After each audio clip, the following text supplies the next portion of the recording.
Greetings, YouTube. Mandarin will be joining us today. This is a stainless steel teaspoon. I used it to have some soy yogurt.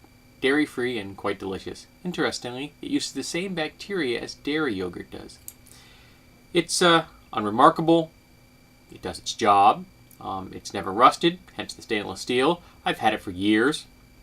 I actually don't know where I got it from. Now, what I just gave you was a description of an object. No opinion involved. It's just an object. It does its job. It's a thing, and I've told you what that thing is. Now, that's a cat, and if I tell you it's a cat, that's, again, I'm just describing what this entity is. A cat. This is a bearded white male. Again, it's a description of what I am. I am a bearded white male. Now, you can also go deeper than that. You could say that I am a pagan with socialist leanings, liberal progressive, which makes me really lonely in America. And again, that's a description. These are all true things. So if someone called me on that and said, no, that's wrong. You can't say that about that person. Well, that would be an untrue statement because I am pagan. I am liberal progressive. I am heavily socialist leaning. Those are all true things. And if I do things that would give the impression to someone on the outside that I am these things, they see my holy symbols, they listen to my videos, and even if I had never said that I was a pagan, liberal progressive with socialist leanings, they would, from my attitudes, the words I say, the things I express, be able to tell that I was these things. Because I am. So why do I tell you this? Where am I leading with this?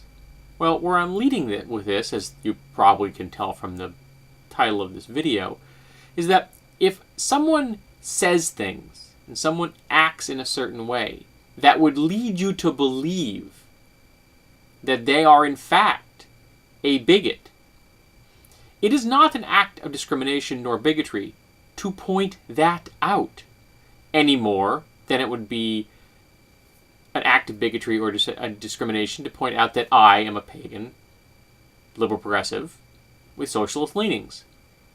Because that's the truth.